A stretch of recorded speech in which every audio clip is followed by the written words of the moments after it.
malfunctions. I know Allison said in the AIMS that was the biggest cause this past year of cutaways with spinning malfunctions.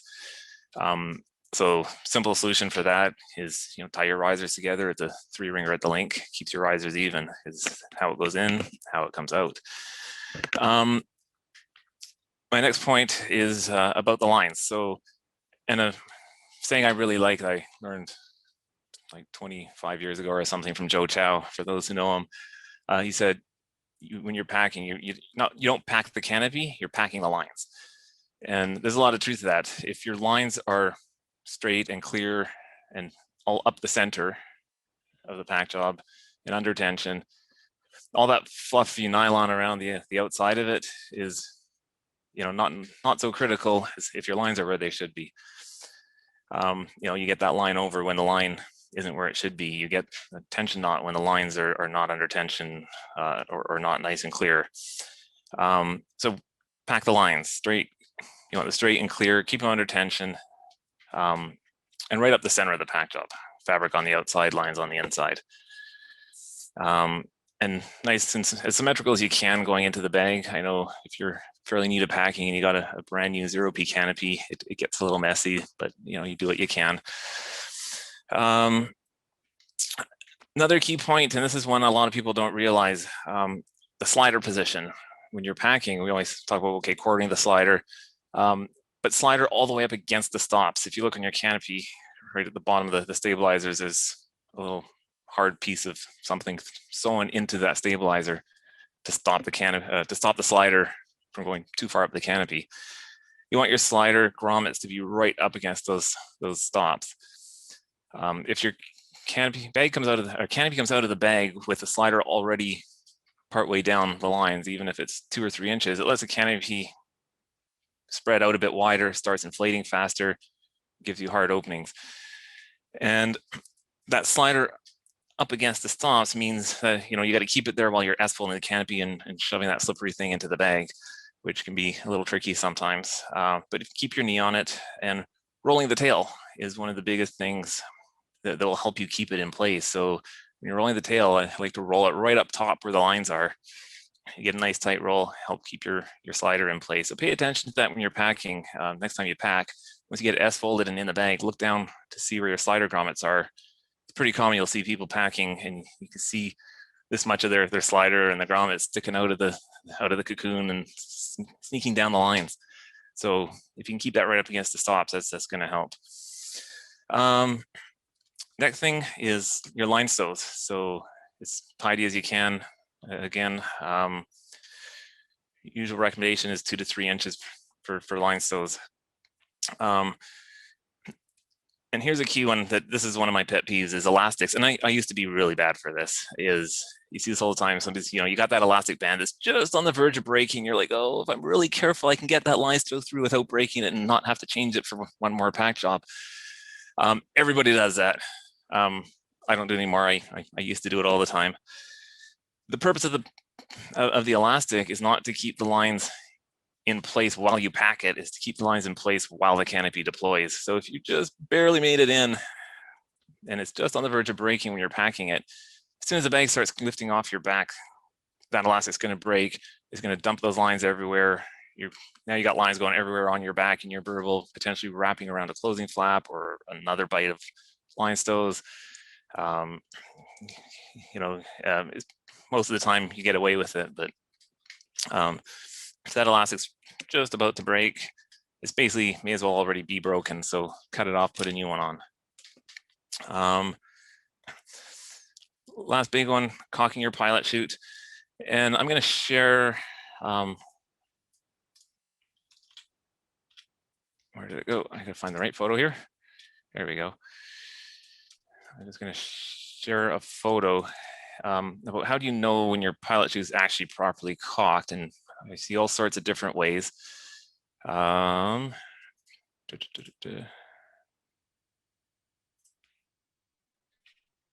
right, so I apologize for the quality of the photo. It is pretty hard to take a photo of the inside of a pilot chute.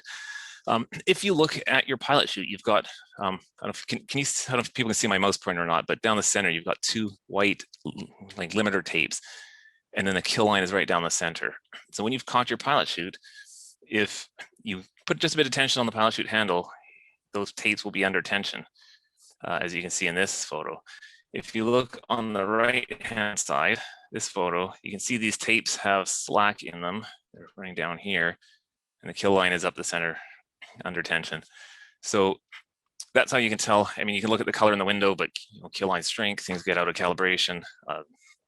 You may have the color in the window, but it's still not quite fully cocked. Just when you cock the pilot chute, take a look inside, look for those tapes. If when you pull it tight, the tapes are tight, you're good. Moving on to, so that's about it for packing. Maintenance, again, in the interest of time, I'm not going to go down the whole list. There's an awful lot of things you can look at on your gear to inspect, but my big thing is look at stuff as you pack it, or at the end of the day, jumping or on a rainy day, take a look at things. Look at it as you pack it. Just look at general condition. And I'm going to share my screen again for 1 second here. There we go. Closing loops is a big one. Another of my pet peeves. If your closing loop looks like this, replace it. You want to keep also your closing loop fairly tight. And I always hear people whine about, oh, but it makes it hard to pack. And well, it should be. It should take a bit of muscle to close your rig. If it's not, it's your loop probably too long. BOCs as well. Look at the condition. If it's getting all stretched out and it doesn't keep your pilot chute in place, change the BOC. I've heard people say, oh, closing loop BOC, whatever. If I have a premature opening, I'll just be open a bit high. These are 3 pictures of 3 separate instances, all caused by premature deployments. So closing loops, keep them tight, keep them in good condition, keep your BOCs in good conditions. They're all pretty easy things to fix.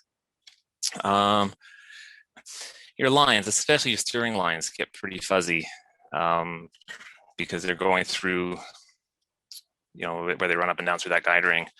So we can replace just the lower steering line without having to do a full reline. Again, not a big job. Just take a look at them as you pack. If they're looking fuzzier than, for those who know, Rob Warner likes to say, if they're fuzzier than my cat, it's time to replace them.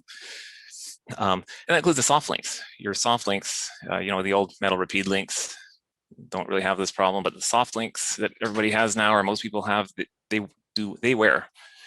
And, they most likely open on, if they do break, it's most likely to break on deployment, but they have broken on landing and killed people. So take a look at those once in a while. If it's looking really worn, you might want to replace those soft links. Velcro as well, ripcord pockets is a big one. I see ripcord handles that are hanging out and just dangling and swinging around, and they won't stay in. Another really easy job to replace that Velcro. So all just general condition, but these are some of the things I see pretty often. Your deployment system, the pilot chute, bridle, the deployment bag, these are all really high wear areas where I see lots of common damage, but again, really easy fixes. Grommets pulling out. This is the inside of, if you can't tell what we're looking at, the inside of a deployment bag where this is a bridle where it attaches to the D bag. These are just pictures I took in the basement last night. Pilot chute again. I mean, this one will probably work for a long time, but it kind of sucked to try to pull and have your handle come off. This one I just threw in for fun because somebody went to the trouble of putting brand new lines on those. Just general condition. Again, that's all I have for show and tell. But the other one I want to kind of maybe a minor thing that I see a lot of is people's, your little elastic keepers that you stow your excess webbing in on your chest strap and your leg straps. Those wear out eventually. They're not stretchy anymore. So you grab a packing band and you stick it on, and because you don't have another keeper. And rubber bands like that are really bad for your webbing. This isn't really a safety thing, but those wear the edges of the webbing and eventually you end up needing a new harness.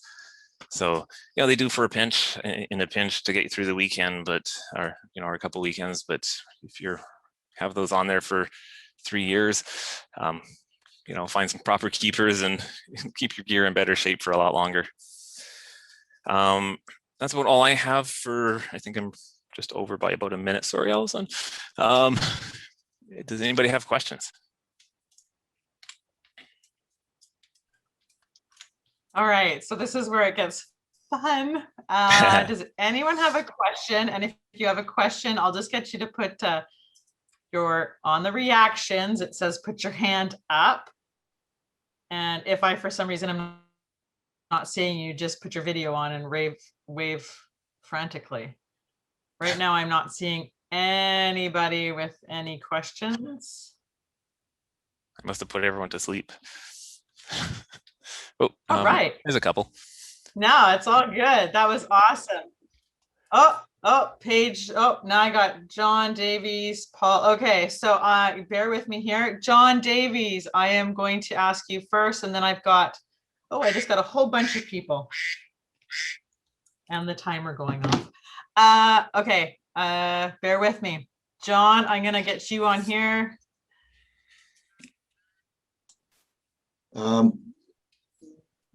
This is all very new to me, this Zoom stuff, and I just wanted to say I'm here. You can't see me because I'm stark naked, and my camera's broken. And Brian Murray has just done a fabulous presentation, very, very good. So I'm going to get off. Okay. Well, thanks, John. All right. It's a little fast and furious because of time. All right, I'm going to go on to Paul Sargent. You've got a question. I've just asked you to unmute yourself. Yeah, hi, can you hear me? Yep. We can. Okay, hey. Yeah, I'm a new wingsuiter, and in relation to packing, I was just wondering if there's any important tips that one needs to keep in mind while packing for wingsuiting jump. Maybe something like leaving a little bit of excess line for your bag to get out into some safe air, or just any other tips like that? Sure. And the most common thing, the first thing people do usually is get a longer bridle on their on their pilot chute, which basically because you've got such a big burble with the wingsuit and pilot chute. You've got such a big burble with the wingsuit that having that longer bridle will let your pilot chute get further out of your burble before it's got to actually start going to work and trying to put some force on the bridle and extract your pin and extract your bag. And that's a pretty easy one to do because it's just an easy swap. You can also get what's called dynamic corners on a container, where those bottom corners of your main tray are unstitched, either completely or partly unstitched. Not a difficult modification to get a rigger to do, but I mean, I'm not sure how many hundreds of wingsuit jumps, and I've never done that. I do have the longer wingsuit bridle, and when I switched to that made a really big difference to my openings. So I think the biggest thing you can do. Some wingsuiters like to pack the deployment bag instead of, when you put your deployment bag into the main tray and you rotate it. Some people like to just not rotate it, so it's staying kind of grommet up as you're packing, or even rotate it the other way, just because of the angle the bridle's pulling at. And I've tried that and haven't really noticed a difference, but it's something you can try as well. Yeah. Okay. And then in terms of stows, do you suggest getting like a semi-stowless bag, or do wingsuiters just do they usually use a semi-stowless bag, or do they just use double stows, or like, both are fine. A regular bag is fine. Semi-stowless bags are great as well.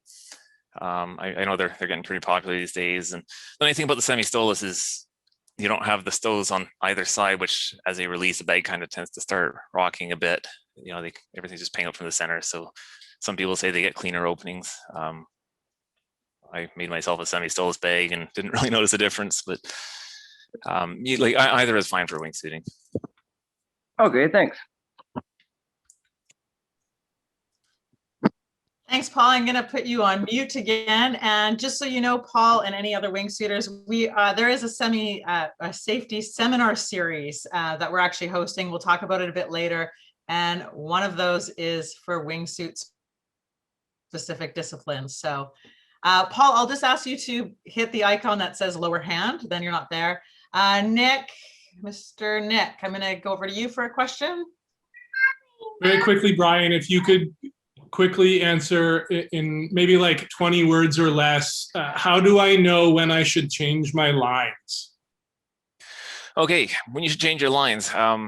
There's two things that affect lines. One is trim and one is wear and tear. So trim doesn't really apply to Vectran or HMA, some of the newer lines. If you got Spectra, the old, the really white micro line, it shrinks on every opening. You're just going to start getting, it's probably going to go to trim before it's going to wear out. So you're going to start probably getting kind of funky openings. For other materials and Spectra as well, basically just looking at it. Look at the PD website, Performance Designs. They've got some information, some articles about lines, different line types, and about line wear, and they show pictures of lines at 100% strength, like 25%, 50% wear, 75% wear. So that's a great guide. If you're not sure and it's looking kind of fuzzy, ask someone, ask a rigger. Get a second or get an opinion of somebody who's got a bit more experience with it.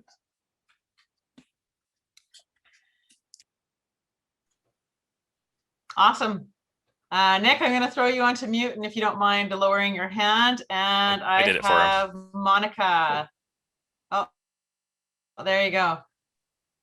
Monica, I should have asked you to unmute. I think, can you guys hear me? Yes. Okay, sweet.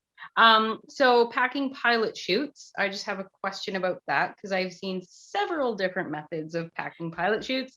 I've seen scary videos of ways that are kind of sketchy to pack pilot chutes, and I've gone back and forth. I've kind of gotten into a habit of packing my pilot chute in one way, but then every once in a while somebody will pipe in and say, oh, you shouldn't do it that way.